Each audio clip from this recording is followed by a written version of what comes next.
Les doy la bienvenida a un nuevo capítulo de nuestra catequesis. Hace un par de episodios resumimos ciertos hitos relevantes de la vida pública de Jesucristo, tal como nos es relatada en los Evangelios.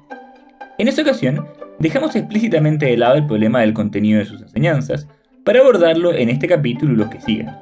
Ahora que ya tenemos también a la vista el trasfondo general de la fe hebrea, conviene que abordemos finalmente este problema. ¿Qué mensaje anunciaba Jesucristo? ¿Cuáles fueron exactamente sus enseñanzas? De los evangelios sinópticos, el que más se detiene en los contenidos de la predicación de Jesús es San Mateo, que nos transcribe 5 largos discursos. En este capítulo, intentaremos sintetizar los primeros 3, dejando para episodios ulteriores los que faltan junto con otras enseñanzas importantes contenidas en los evangelios. Nos referiremos concretamente a las enseñanzas del Sermón de la Montaña, a las parábolas del reino y al discurso escatológico que Jesús pronunció en Jerusalén. En todos estos discursos, la idea del reino y su advenimiento ocupa un lugar fundamental. ¿A qué se refería Jesús exactamente con este concepto?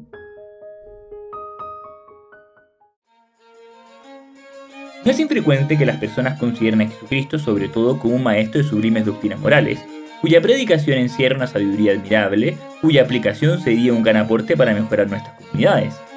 Una especie de Sócrates hebreo, un filósofo insigne a cuyo mensaje debemos atender, aun cuando no se crea realmente en su condición divina o misión redentoras.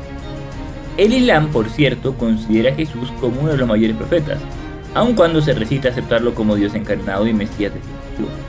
Y la teología más liberal del siglo pasado especuló hasta el cansancio sobre la posibilidad de un Jesús puramente histórico, que no pasa de ser un respetable rabino que predicaba el amor universal, sin que hiciera falta tomarse demasiado en serio el carácter supuestamente sobrenatural de su profetismo.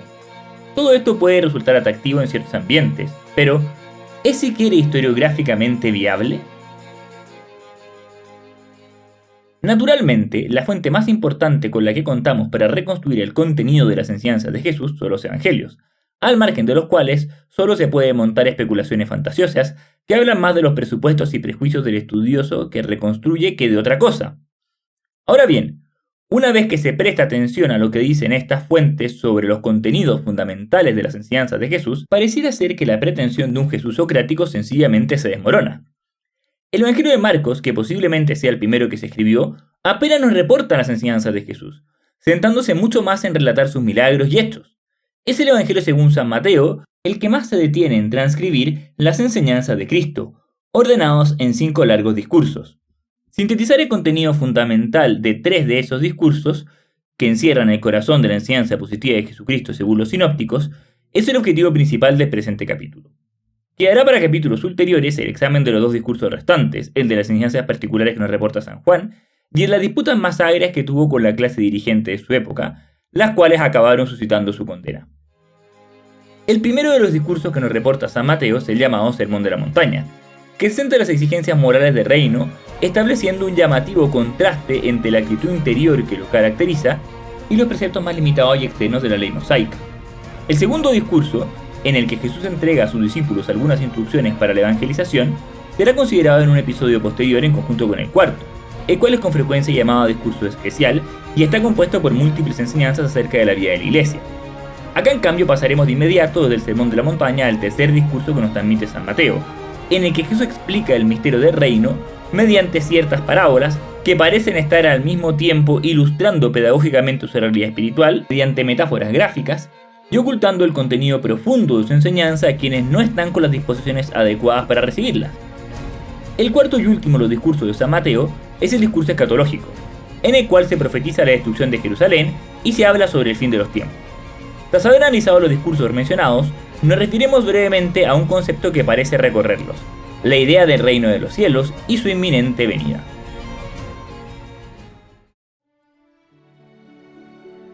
El primero y más largo de los discursos que recoge San Mateo es el llamado Sermón de la Montaña, por ser un monte el escenario en que el evangelista sitúa la predicación. El Evangelio de San Lucas nos trae también lo que parece ser una versión resumida de este mismo discurso. Las abundantes enseñanzas morales recogidas en esta extensa predicación pueden parecer a primera vista un compilado algo ecléctico que yuxtapone diversas sentencias de Jesús y un hilo conductor tan claro. De todos modos, tampoco es imposible encontrar cierta razón de ser y armonía unitaria para el conjunto. A grandes rasgos se puede reconocer, primero, un preludio protagonizado por las 8 bienaventuranzas, que introduce el problema central de un modo incisivo y hace un anuncio muy audaz. Segundo, una ilustración gráfica y práctica de la manera en que Cristo viene a transformar la ley de Moisés en diversos ámbitos de nuestra vida.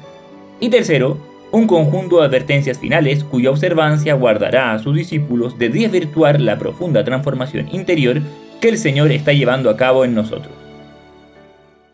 Ahora bien, una comprensión profunda de este sermón exige de nosotros primero situarnos en las coordenadas de la religiosidad judía de entonces. Como se explicó en el capítulo anterior, la ley de Moisés era el sello de la alianza que Dios había formado con el pueblo de Israel tras liberarlo de Egipto, y su observancia era condición necesaria para que ellos fueran fieles a este pacto y pudiesen disfrutar de la tierra prometida. Si bien a lo largo de su historia como nación independiente Israel fue bastante inestable en la observación de estos preceptos mosaicos, tras la destrucción del templo y exilio a Babilonia, los judíos empezaron a estudiar y vivir esta ley con un nuevo fervor. Pero esta forma más espiritual de relacionarse con Dios, en la que el centro del curso ya no estaba en los sacrificios del templo, sino en la ofrenda de la propia vida mediante la fidelidad a la ley, parece haber derivado en un ritualismo externo y superficial.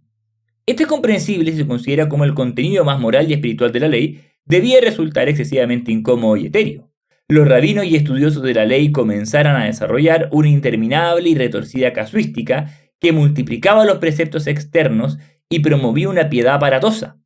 Por otro lado, el contenido moral y espiritual de la ley chocaba con la manera temporalista y pragmática de pensar su finalidad.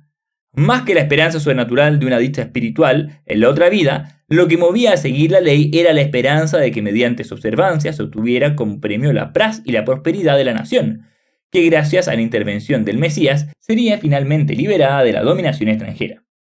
Cuando se tiene todo esto en mente, salta claramente a la vista el carácter desconcertante y paradójico de las bienaventuranzas que abren este discurso. Jesús comienza con una verdadera bofetada en la cara para la piedad interesada y superficial en que habían caído los hombres de su tiempo.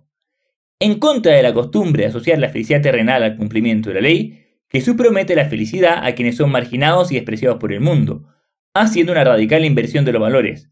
Al decir, felices los pobres de espíritu porque ellos es el reino de los cielos, anuncia que los bienes temporales no son necesariamente signo de que se merecen los sobrenaturales, sino que por el contrario el reino solo lo recibe quien vive desprendido de las cosas de este mundo. Diciendo, felices los mansos porque ellos heredarán la tierra, nos enseña que si somos conflictivos y estamos siempre obsesionados con reivindicar supuestos derechos, ignorando que a fin de cuentas todo es un regalo de Dios, no heredaremos jamás los bienes que Dios nos ha prometido. Al decir, felices los que lloran porque serán consolados, Jesús nos advierte que quienes no han sufrido, especialmente los que endureciendo el corazón no lamentan sus pecados, no pueden conocer realmente el amor de Dios que consuela.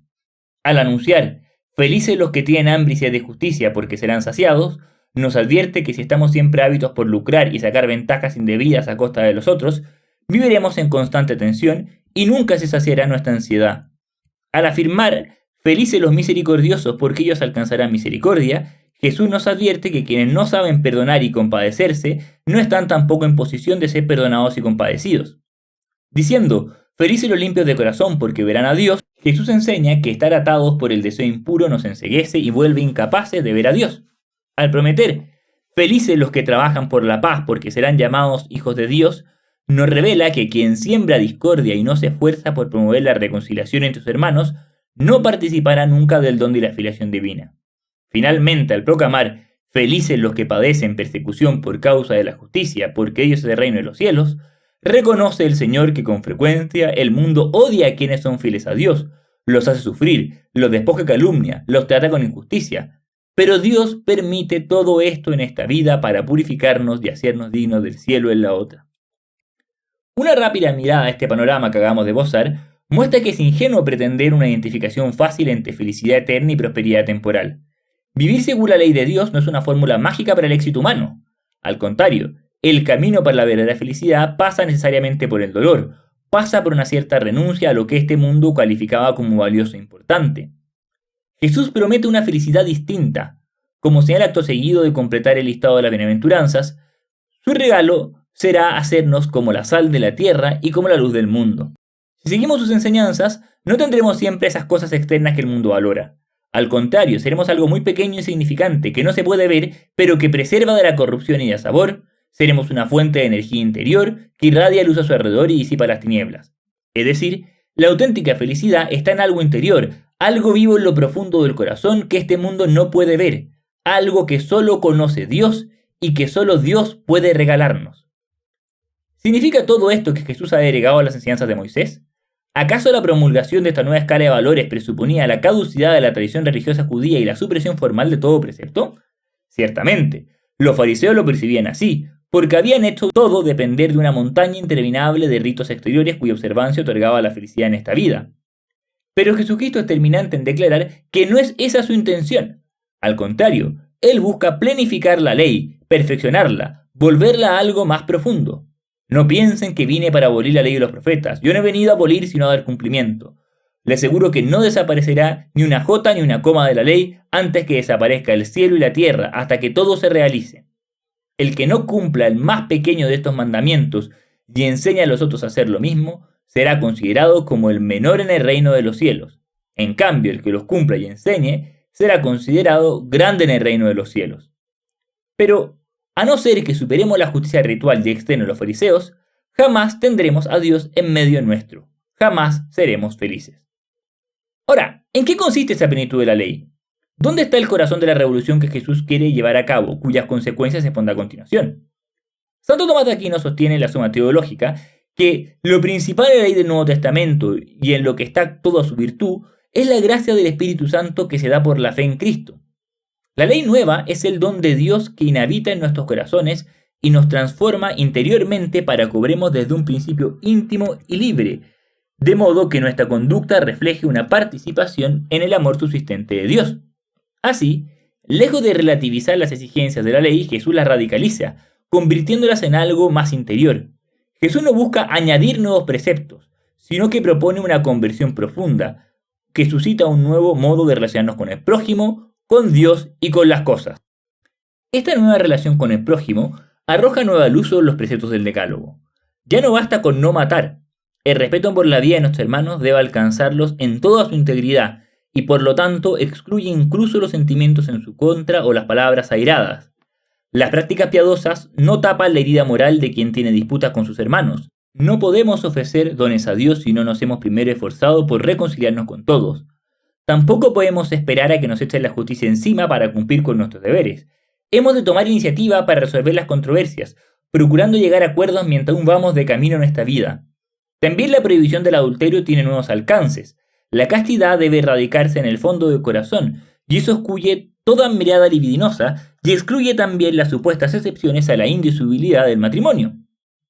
Obviamente no se pretende que este nuevo nivel de exigencia sea fácil, sino que Cristo es claro que para alcanzar esta castidad a la que nos invita hay que estar dispuestos a poner medios drásticos. Si tu ojo derecho es para ti una ocasión de pecado, arráncalo y arrójalo lejos de ti. Es preferible que se pierda uno solo de tus miembros y no que todo tu cuerpo sea arrojado a la hiena. Si tu mano derecha es para ti una ocasión de pecado, córtala y arrójala lejos de ti. Es preferible que se pierda uno solo de tus miembros y no que todo tu cuerpo sea arrojado a la hiena. También en lo que se refiere a nuestro modo de hablar hay una nueva medida. Ya no basta con no jurar en vano, sino que hemos de ser sinceros y rectos en todo, evitando toda manipulación de la verdad. Cuando ustedes digan sí, que sea sí, y cuando digan no, que sea no. Todo lo que se dice de más viene del maligno. Tampoco basta con ser moderados al castigar, asignando penas proporcionadas a la gravedad de la falta. Hemos de saber perdonar de corazón y excedernos generosamente cuando alguien quiere arrancarnos injustamente algo de lo nuestro. Tampoco basta con esa justicia reducida a la mera reciprocidad para con quien es bueno con nosotros.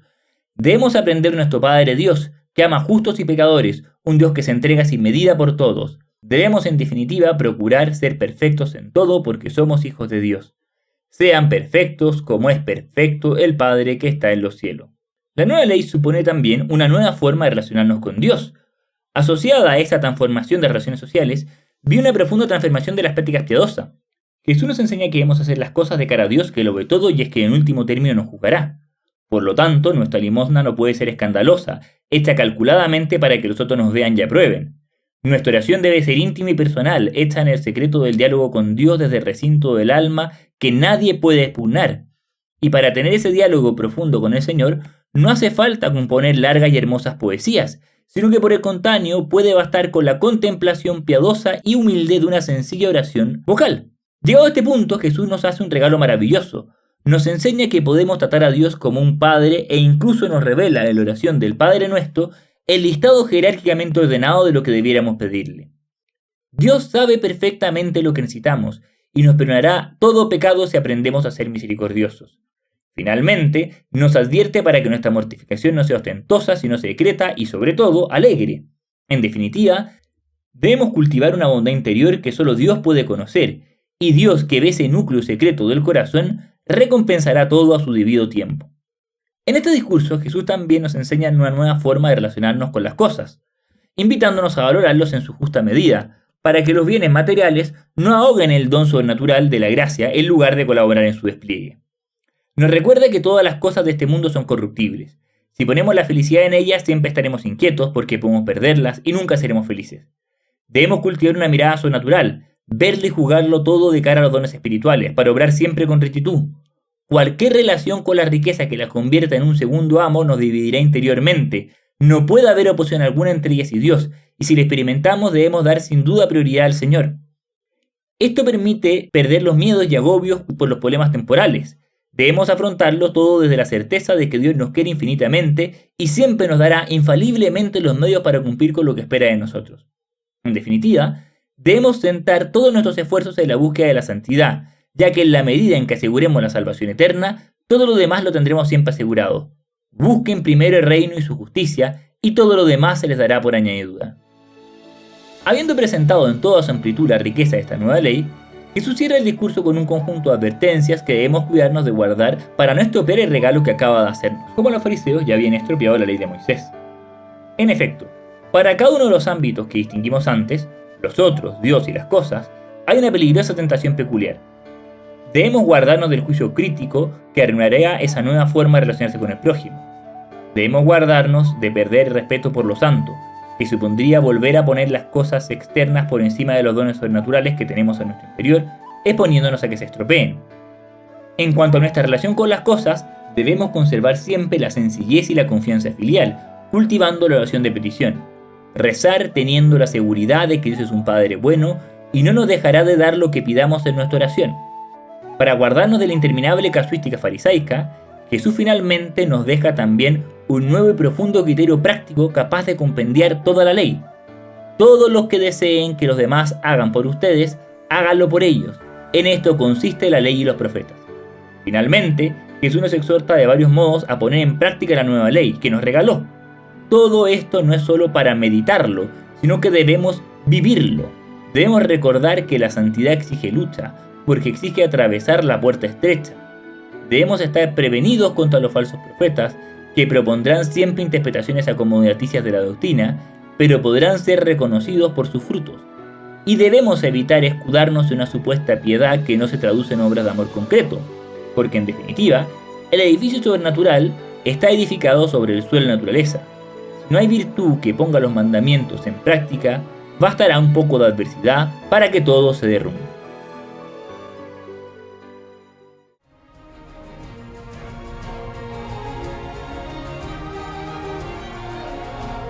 El discurso que acabamos de resumir suscitó reacciones diversas.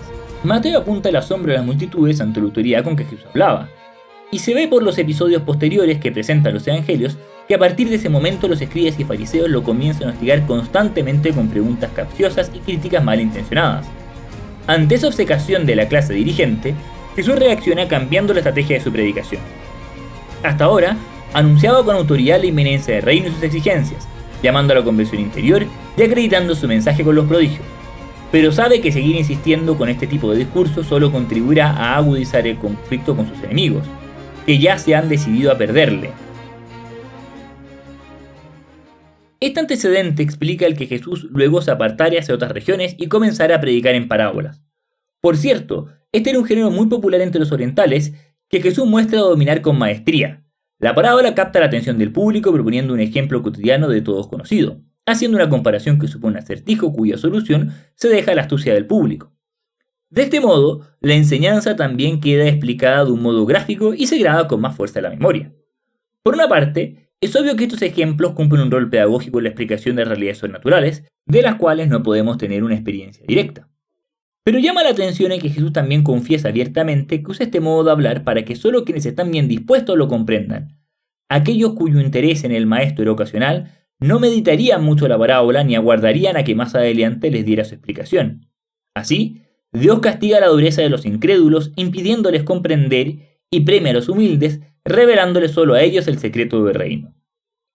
Los evangelios sinópticos introducen parábolas en diversos momentos, pero todos coinciden en condensar varias de ellas en un discurso que tuvo lugar en el lago de Genesaret, estando Jesús en un bote y la multitud huyendo de la orilla. En el Evangelio de Mateo, este discurso ocupa el tercer lugar, y lo encontramos en el capítulo 13. No se contienen en este discurso todas las parábolas, sino un grupo cuidadosamente seleccionado por tener cierta unidad temática. Son todas ellas intentos para ilustrar el misterio del reino. Estas parábolas de reino no tienen una interpretación demasiado unívoca. Podemos encontrar en ellas múltiples sentidos que subyacen el uno al otro, pero una clave de lectura importante es verla como intentos por ilustrar ese misterio de la gracia y su acción en la intimidad del alma humana, tema que veíamos recién que está en el corazón de la nueva ley promulgada en el Sermón de la Montaña. ¿Qué hay en el interior de los hombres? ¿Qué misterio se gesta en las almas que hace que unos reciban la invitación divina y se salven, mientras otros se cierran y se condenan? Así, un primer elemento en todas estas parábolas son imágenes muy diversas que ilustran cómo es ese don de Dios que anida en el fondo del corazón. La gracia es comparada con la semilla del agricultor, la levadura en la masa, el tesoro enterrado en el campo, la perla preciosa. En esas imágenes podemos ver reflejados varios rasgos característicos de este regalo sobrenatural. Primero que nada, el don de Dios es algo muy pequeño, casi invisible al lado del inmenso panorama que debe fecundar. No solo es una semilla, sino la más pequeña de todas. Es como esa pizca de levadura en proporción a las medidas de harina, ese tesoro enterrado en un rincón de una gran hacienda, una perla en la inmensidad del océano. No obstante su pequeñez, este don encierra un valor inmenso. El tesoro vale más que el campo, la perla vale más que el saco de ostras, la tierra sin semilla es un peladero, el pan sin levadura es una galleta seca. Hace además un aporte insustituible. Podemos abonar y regar la tierra cuanto queramos, pero si no hemos plantado nada, tampoco obtendremos fruto. En todo caso, el don es gratuito y desproporcionado, y por eso mismo sorprende y alegra. No compramos el campo o las ostras de la esperanza de que apareciera un tesoro o una perla. Con todo, a veces el regalo solo puede ser reconocido por quien tiene la vista entrenada. No es fácil distinguir la perla buena de la plástica, y muchos pasaron por ese terreno sin ver que había ahí algo enterrado.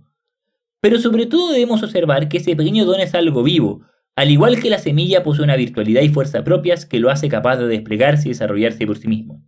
En efecto, la vida de la gracia que Jesús nos regala tiende por sí sola a crecer y desbordar en obras de caridad, aun cuando a veces sea preciso esperar un poco. Debemos confiar en ella como el campesino confía en la semilla, como el panadero confía en su levadura. Así, si se dan las condiciones, la vida sobrenatural echa raíces, crece, florece y da fruto.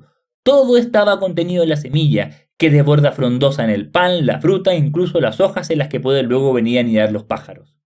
Pero si el don es inmerecido y tiene una fuerza propia, ¿por qué esto no siempre arraiga y da fruto? La parábola es clara, la semilla es siempre buena, pero la tierra puede estar mejor o peor dispuesta, y eso condiciona sus posibilidades de crecer y desarrollarse. Jesús pone ejemplos muy concretos y gráficos. Nos habla de la semilla que cae junto al camino y se la llevan los pájaros, evocándose estar especialmente expuestos para que el demonio venga y arrebate la semilla enseguida. Nos habla también de aquella semilla que cae en terreno pedregoso y poco profundo que le permite crecer rápido pero la seca luego. La vida sobrenatural se edifica sobre cimientos de las virtudes humanas. Estas en ningún caso pueden por sí solas sustituir la caridad sobrenatural, pero se requiere para que ella arraigue tener una fortaleza humana capaz de resistir las dificultades y perseverar. La semilla puede caer también entre espinas y abrojos que la asfixian, porque cuando se está demasiado imbuido de las preocupaciones mundanas, es inevitable que la vida de la gracia quede sepultada en el mar de agobios. Ahora bien, estas predisposiciones más o menos arraigadas no son un mero dato de la personalidad, sino más bien la manera en que nuestras malas decisiones se alimentan en el largo plazo. Por eso, si la semilla se cierra y queda estéril, es porque ha faltado la correspondencia libre. El reino es gratuito, pero conservarlo y hacerlo madurar tiene un precio. Yo debo comprar el campo si quiero quedarme con el tesoro, venderlo todo si quiero apoderarme de la perla. Solo si se está dispuesto a hacer sacrificios y corresponder con generosidad, la gracia florece en el alma.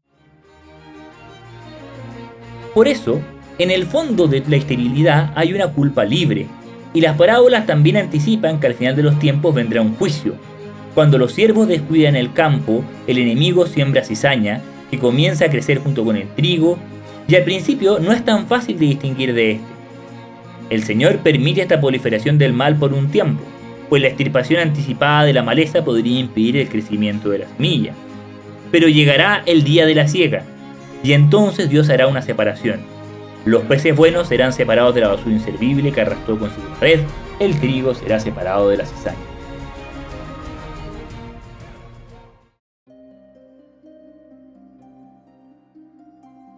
Los tres evangelios sinópticos presentan también un discurso de cierta longitud que pone término al ministerio público de Jesucristo. Este habría tenido lugar en la ladera del Monte de los Olivos, desde la cual se tiene una visión privilegiada del magnífico templo de Jerusalén, cuya inminente destrucción fue profetizada por Jesús con una claridad que causó peculiar sobrecogimiento en los discípulos. Por eso, algunos de ellos le pidieron en privado que detallara mejor esa profecía, explicando su relación con el fin de los tiempos y dando signos concretos con los que anticipar el momento exacto de tan trágico evento. El discurso resultante resulta particularmente enigmático, porque entrecruza algunas señales específicas relacionadas con la destrucción de Jerusalén, con otras más vagas que se refieren al fin de los tiempos en sentido estricto. La primera clave a tener presente para lograr una lectura adecuada de este discurso es la idea novedosa de que habría un tiempo intermedio. Jesús fue claro en señalar que la venida del Mesías a este mundo tendría lugar en dos ocasiones distintas, y entre ambas transcurrirá un lapso de tiempo indeterminado. Como ya se ha comentado, esta era una concepción bastante ajena a la mentalidad judía, que esperaba que el Mesías instaurase de modo inmediato y en vida el reino en su estado definitivo.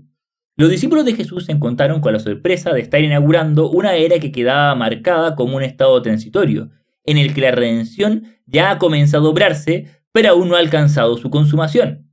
Esto introduce en la vida de los cristianos cierta tensión escatológica. El reino es al mismo tiempo algo que podemos realizar aquí y ahora, y algo que solo será pleno en la otra vida. En todo caso, hay también en el discurso transcrito de los evangelios una profecía bastante clara y consumada en lo relativo a la destrucción de Jerusalén. Esto es bastante impresionante, porque parece ser un hecho bien documentado el que Jesús hizo esta profecía. En efecto, la datación habitual del Evangelio de San Marcos, en cuyo capítulo 13 encontramos la sustancia del discurso, es anterior al año 70. La descripción del templo es por una parte el signo que marca el fin de una era, atestiguando de modo gráfico que la antigua alianza de Dios con Israel ha sido sustituida por la nueva alianza universal sellada con el sacrificio pascual de Cristo. Por otro lado, la destrucción del templo simboliza también anticipadamente lo que será la consumación definitiva del mundo. Como Jerusalén debía ser destruido violentamente para que el antiguo pueblo diera paso al nuevo, el mundo ha de padecer destrucción antes de que todo sea transfigurado por la resurrección final. Jesús presenta la destrucción del templo como algo inminente, que se realizaría aún en vida de los presentes. En efecto, Adriano conquistó y arrasó Jerusalén en el año 70, es decir, aproximadamente unos 40 años después de que Jesús anunciara esto. Jesús también advierte que quienes sepan leer los signos de los tiempos podrían prever el acontecimiento tal como predecimos la proximidad del verano mirando los árboles. Sería un momento oscuro, marcado por la abominación de la desolación, expresión con la que una profecía de Daniel se refería a la profanación del templo. El templo fue efectivamente destruido por completo en el año 70, y sobre sus ruinas, que en un momento parece que fueron incluso un basural, está actualmente la mezquita islámica conocida como Domo de la Roca, estando vedado a los judíos el acceso a este para el culto. Jesús previene a sus discípulos la necesidad de huir lejos y raudamente de la ciudad cuando vean esto para salvar la vida. Flavio Josefo atestigua que efectivamente murieron más de 1 millón de personas en el asedio a Jerusalén. Y tanto Epifanio de Salamina como Eusebio de Cesarea reportan que algunos cristianos salvaron porque, recordando las palabras de Jesucristo, huyeron de la ciudad antes del asedio. Teniendo presentes estos eventos ya consumados, podemos reconocer dentro del discurso las soluciones a eventos que, más que marcar una inminencia inmediata del fin, marcarán con cierta recurrencia toda la historia de la Iglesia. Así, Jesús advierte que nunca fallarán los profetas del Apocalipsis, que seducen a los hombres haciéndose pasar por Cristo y causan conmoción hablando de guerras o meros rumores de guerra. Ahora bien, no es que estos rumores sean siempre del todo falsos. Jesús declara ciertamente que se levantará nación contra nación y reino contra reino, en muchas partes habrá hambre y terremoto. Es necesario que estas tragedias tengan lugar, y ellas no marcan encima el fin inmediato, sino que todo esto no será más que el comienzo de los dolores de parto. La consumación del plan divino exige el dolor del enfrentamiento mutuo entre los hombres, e incluso también el sufrimiento que se deriva de las grandes catástrofes naturales. La promesa de Jesús no es haber puesto término inmediato a todo esto con su primera venida. Estos dolores materiales irán acompañados del sufrimiento espiritual de los fieles, relacionado especialmente con su persecución. Ellos serán objeto de odio, traición, tormento y asesinato en diversos momentos. La consumación del mundo requiere no solamente el dolor multitudinario, sino también muy especialmente que la Iglesia sea asociada a los sufrimientos de la pasión de Cristo, para que su sacrificio adquiera eficacia plena. Todas estas tribulaciones tendrán por efecto el que muchos creyentes se descorazonen. Al aumentar la maldad, se enfriará el amor de muchos. El pesimismo con cierta frecuencia llevará a las personas a la tibieza, habiendo así muchos que hagan deserción de la fe. Ante esa tentación, debemos ser conscientes de que es necesaria la perseverancia para alcanzar la salvación, pues si no somos asociados a la cruz de Cristo tampoco podremos participar de su gloria. Además, hay que confiar en que Dios conoce nuestra fragilidad, y por eso nos ha prometido abreviar en cuanto sea posible este dolor, de modo que podamos salvarnos. Por otro lado, Jesús insiste en que a medida que se acerque el final surgirán más falsos profetas que seducirán muchos de los creyentes. El discurso indica ciertos rasgos distintivos de estos sembradores de la confusión. El primero es la abundancia de signos externos y prodigios asombrosos, las señales grandilocuentes y aparatosas que abusan de la ingenuidad e inducen al error. El segundo es la alusión a que Cristo ya ha regresado y está en tal o cual lugar en el que no se le reconoce, sosteniendo que está en el desierto o en otros lugares escondidos en que hasta ahora no había pasado desapercibido. Jesús es muy claro en que su segunda venida será todo público y evidente para todos. Como el relámpago que sale del oriente y brilla hasta el occidente, así será la venida del Hijo del Hombre. Por consiguiente, en el intertanto debemos renunciar a esas supuestas nuevas revelaciones ocultas que declaran superado el Evangelio, y atenernos a lo que el mismo Cristo ya nos ha dejado. En cualquier caso, Jesús anuncia que el fin no vendrá sino una vez que el Evangelio haya sido predicado en todo el mundo. Es decir, en este tiempo intermedio algunos padecen ignorancia invencible, pero Dios tiene previsto que llegue un tiempo en que todos hayan oído hablar de Cristo y hayan recibido el testimonio del Evangelio, de tal modo que no les sea posible alegar ignorancia alguna. Pero en suma, el hecho es que nadie podrá prever con anticipación el momento exacto de la consumación. De hecho, lo más seguro es que ésta nos encuentre desprevenidos. Jesús llegará un día en que todos sigamos haciendo lo que habitualmente hacemos: comer, beber, casarse, trabajar, etc. Sencillamente ocurrirá que de pronto nos veremos arrebatados por Jesucristo y sometidos al juicio. Por lo tanto, la llamada central que hace este discurso es una exhortación a la vigilancia, a estar siempre preparados, no sea que el Señor nos tome por sorpresa. Esto es ilustrado de un modo gráfico en el discurso mediante 3 parábolas. La primera parábola compara al creyente con un siervo al que Dios coloca al frente de su casa mientras se va de viaje, pidiéndole que cuide de sus bienes en el intertanto. Si somos buenos siervos, cuando el Señor venga nos colocará sobre toda su hacienda, pero si empezamos a sentir que el amo tarda y abusamos de su ausencia, si nos empezamos a comportar como si Dios no fuera a juzgarnos, vendrá el día que menos lo esperamos y seremos condenados. La parábola de las vírgenes necias y las prudentes ilustra cómo este desenlace final de nuestra vida, aunque parezca inesperado, está condicionado por la actitud previa que se ha tomado. En efecto, no bastaba que las vírgenes llevaran la lámpara encendida con mucho entusiasmo en algún momento puntual de su noche de bodas, puesto que no les era posible anticipar cuánto podría tardarse el esposo. Por eso, debemos iniciar nuestro camino llevando combustible acumulado para toda la noche de esta vida. El agotarse ante la tardanza del final e incluso quedarse momentáneamente dormido puede ser perdonado siempre y cuando tengamos a mano el amor necesario para levantarnos de nuevo y reencender la lámpara. Si por el contrario no habíamos procurado precavidos tener esta reserva secreta, no podemos pedírsela luego prestada a los demás. Así, sin importar cómo haya sido nuestro pasado, existe siempre el riesgo de que el Señor llegue antes de que hayamos encontrado nuevamente la fuente del amor y reencendido la lámpara.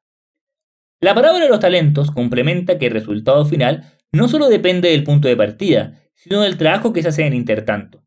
En efecto, Dios distribuye sus dones de un modo desigual, y de todos se espera una correspondencia proporcionada a los dones recibidos, que supone no solo guardarlos intactos, sino sobre todo hacerlos rendir. Si somos generosos y esforzados, esos dones se multiplicarán, y cuando se los presentemos al amo, éste nos recibirá con alegría y nos invitará a tomar parte en su gozo. Pero existe el peligro de que nos entre el complejo resentido de quien sienta haber recibido menos talento que los otros, y mirando al amo como un enemigo, temamos que nos castigue si habiéndonos esforzado fracasamos. Para rendir ante Dios y conquistar el premio, es indispensable llenarnos de confianza, sabiendo que hemos recibido mucho, pues si vivimos con complejo de indigentes, encerrados en una inseguridad egoísta, los talentos permanecerán enterrados y Dios no será jamás un amigo, sino únicamente un juez amenazador e intransigente. El discurso describe la segunda venida de Jesucristo como un evento sobrecogedor. Vendrá acompañado de signos apoteósicos, con los que la misma naturaleza manifestará su divinidad. Se oscurecerá el sol y la luna, caerán las estrellas, se estremecerá la tierra, aparecerá en el cielo la señal del Hijo del Hombre, y ante las exclamaciones de los demás, Jesucristo bajará entre las nubes rodeado de ángeles que tocan trompetas y reúnen a todos de los 4 puntos cardinales. Entonces, Jesús entrará en un trono como juez supremo y separará ovejas de cabritos. Pero, ¿qué es exactamente lo que se nos preguntará en aquel juicio? ¿Cuál es el criterio desde el que se nos medirá? En esto Jesús no quiso dejarnos oscuras, sino que explícitamente nos dio las preguntas. Tuve hambre y ustedes me dieron de comer, tuve sed y me dieron de beber, estaba de paso y me alojaron, desnudo y me vistieron, enfermo y me visitaron, preso y me vinieron a ver. La Iglesia ha conservado este listado de acciones como las obras de misericordia corporales: dar de beber al sediento, de comer al hambriento, hospedar al peregrino, vestir al desnudo, visitar a los enfermos y encarcelados. Pero estas preguntas tienen la peculiaridad de no apuntar a meras obras externas de filantropía, sino que ante todo nos revelan el sentido sobrenatural con que estos actos deben vivirse. Quien nos pide hacer esas cosas no es solo el hermano desvalido, sino el mismo Cristo, que de un modo muy misterioso ha querido compartir nuestra miseria para que nosotros participemos de su amor inmenso. Les aseguro que cada vez que lo hicieron con el más pequeño de mis hermanos, lo hicieron conmigo. El día del juicio se nos preguntará si pudimos ver el dolor de Dios. Cristo sufrió sed y hambre, soledad y frío, enfermedad y encarcelamiento. Pero nosotros hemos vivido conscientes de esto. Nos hemos dejado transformar por este misterio.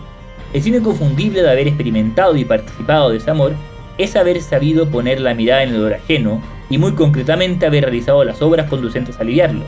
Porque en definitiva, si Dios permite el dolor, es precisamente para conmover nuestro corazón y lograr que nos asociemos a Él en el sacrificio total para la reparación de los pecados de la humanidad. A fin de cuentas, lo único capaz de perdernos definitivamente es mirar todo esto y permanecer indiferentes, como si nada hubiese pasado, como si no se tratara de mí mismo sino de un problema que atañe a otros.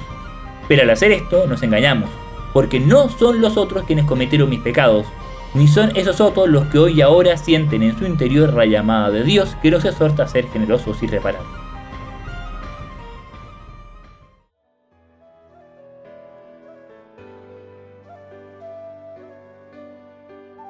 Hemos visto que un concepto central que aparece en todos los discursos es la idea de una llegada inminente del reino de los cielos. Este tema recorre toda la predicación de Jesucristo a los evangelios sinópticos. Se trata sin duda de un concepto peculiarmente complejo que ha dado mucho que hablar en la teología del último siglo. Hay quienes incluso acusan a la Iglesia de haber omitido u olvidado este concepto, preocupándose mucho más por otras doctrinas e ideas que no tenían tanta centralidad en las enseñanzas de Jesucristo. Aún más, hay teólogos que contraponen el reino con la Iglesia, pretendiendo que esta no es la verdadera expresión de aquel, sino más bien algo que la comunidad instauró en su lugar, arruinando toda la novedad del mensaje evangélico. Para abordar esta objeción tendremos que referirnos en el próximo capítulo a los discursos que hemos dejado de lado acá, mostrando cómo ellos claramente dan cuenta de la intención que Jesús tuvo de fundar una iglesia o comunidad de seguidores, y que parte importante de su ministerio estuvo orientado a su establecimiento. Pero por ahora, tengámonos un poco más en el concepto mismo del reino de los cielos. Lo más claro es que esta expresión hace alusión a la expresión hebrea por una era mesiánica. El advenimiento del reino era para los judíos de tiempos de Jesús la venida del Cristo, indisociable del fin de los tiempos y la liberación definitiva de Israel frente a sus enemigos. Por ejemplo, San Lucas recoge de manos de Zacarías, el padre de Bautista, un himno de gozo que describe la anhelada era mesiánica en los siguientes términos: Bendito sea el Señor, el Dios de Israel, porque ha visitado y redimido a su pueblo y nos ha dado un poderoso Salvador en la casa de David, su servidor, y se acordó de su santa alianza, del juramento que hizo nuestro padre Abraham de concedernos que, libres de temor, arrancados de las manos de nuestros enemigos, los sirvamos en santidad y justicia, bajo su mirada durante toda nuestra vida. Una tensión notoria en los evangelios tiene que ver con el hecho de que en algunas ocasiones el reino es presentado como una realidad inminente y en otras como algo ya presente. Esto porque Jesucristo presenta el reino como algo que ya ha sido inaugurado en su persona y tiene un peculiar momento fundacional en su sacrificio pascual. Así, si bien el reino no alcanzará consumación sino hasta que vuelva al fin de los tiempos, su comienzo está ya en germe, obrándose a través de la Iglesia. En efecto, el reino del que Cristo habla no es solo una transformación cósmica que tiene lugar al final de los tiempos, sino también una progresiva transformación histórica de este mundo mediante la instauración de una comunidad conformada por sus seguidores. Así, lejos de la pretensión de algunos según la cual Jesús nunca fundó una iglesia, una lectura atenta de los evangelios parece sugerir más bien que el reino es en cierto modo precisamente la iglesia como comunidad de los redimidos. Mediante la iglesia Jesús convoca a toda la humanidad a su alrededor como una gran familia, de la cual es como la cabeza y el corazón, actuando constantemente a través de sus discípulos y manifestando la autoridad de estos mediante variados signos. Este reino del que hablamos está dirigido a todas las personas. Fue anunciado primero a los hijos de Israel, pero luego acogió en sí a personas de todas las naciones. La puerta de entrada al reino es la fe, recibida sacramentalmente en el bautismo. En la medida en que requiere de la fe, el reino pertenece especialmente a los pobres y pequeños.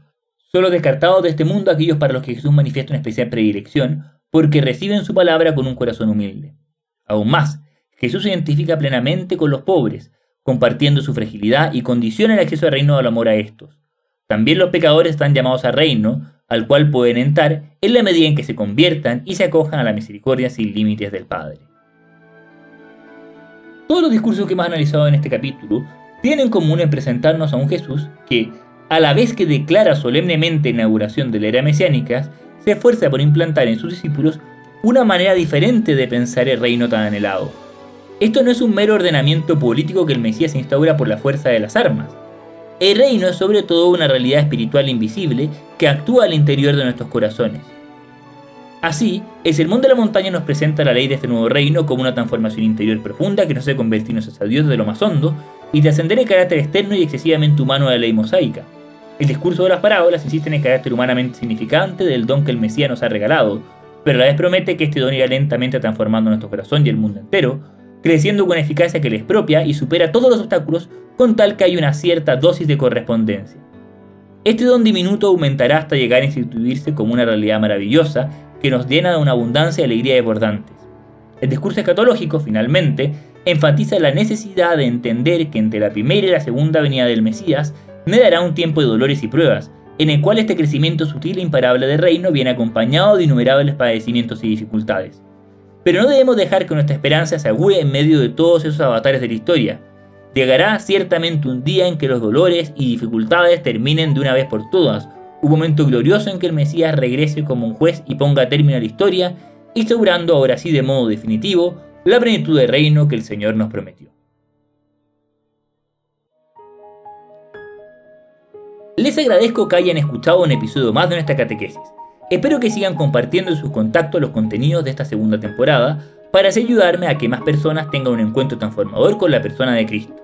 En el capítulo que viene terminaremos de repasar las enseñanzas de Jesucristo de los evangelios sinópticos, poniendo particular atención a las doctrinas que nos hablan de un modo más inmediato sobre la misión que les ha encomendado a los discípulos y la forma de vida al interior de la comunidad humana que estos fundarán. Nos vemos la próxima semana.